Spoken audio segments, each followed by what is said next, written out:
আদম আলাইহিস সালামকে আল্লাহ রূহ দিলেন। লাম্মা খালাকাল্লাহু আদামা ওয়া নাফাখা ফীহি রূহ,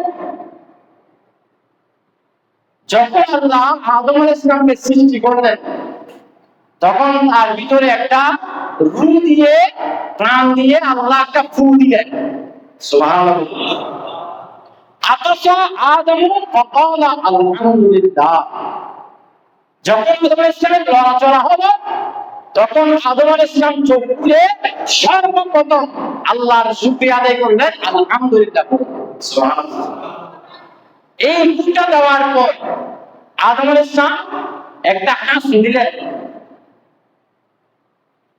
একটা হাসি দিয়ে আলহামদুলিল্লাহ বললেন। এই ইবাদত সর্বপ্রথম মানব জাতির শুরু। আদিম পিতা হযরত ইব্রাহিম আলাইহিস সালাম সর্বপ্রথম আল্লাহর প্রশংসা করেছেন। সুবহানাল্লাহ।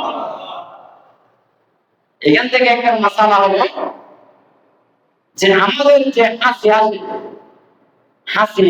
আসে না, আর সিটিং মাসে যেগুলো হাসি হয়, হাসি আসলে কেউ যদি হাসি আসার পর আলহামদুলিল্লাহ বলে, এটা আদম আলাইহিস সালামের একটা সুন্নাত আদায় করে। সুবহানাল্লাহ। আমাদের দেশের বড় বড় গবেষকরা, চিন্তাবিদরা এটা নিয়ে গবেষণা করছে যে মুসলমানরা হাসি আসলে আলহামদুলিল্লাহ কেন বলে। আলহামদুলিল্লাহ মানে সমস্ত প্রশংসা আল্লাহর জন্য। তো হাসি আসছে, এটা সমস্ত প্রশংসা আল্লাহর জন্য কেন হবে? একজন হিন্দু গবেষক এটা গবেষণা করে দেখলো, হাসি আসলে তার শরীর থেকে 100টা ভূত চলে যায়। সুবহানাল্লাহ। সেজন্য ওই মুসলমানেরা হাসি আসলে আলহামদুলিল্লাহ বলে। ছোট ছোট ভূত 100টা ভূত শরীর থেকে চলে যায়। এমনও দেখবেন যখন হাসি আসে তখন মাথাটা একটু হালকা হয়ে যায়, ঠিক না? হালকা হয়ে যায়, পাতল হয়ে যায়। হাসি আসার পর যে ব্যক্তি আলহামদুলিল্লাহ বলতো সেই বান্দা আদম আলাইহিস সালামের সুন্নাত আদায় করবে।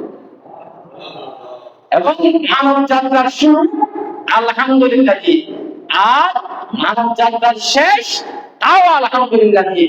কিতাবের মধ্যে রয়েছে যখন জান্নাতবাসীরা জান্নাতের মধ্যে থাকবে তখন তাদের কালাম হলো ওয়া আখির দাওয়াহুম আলহামদুলিল্লাহি রাব্বিল আলামিন। সুবহানাল্লাহ।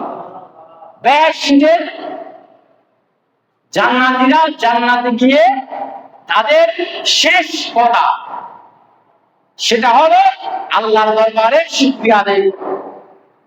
সুবহানাল্লাহ।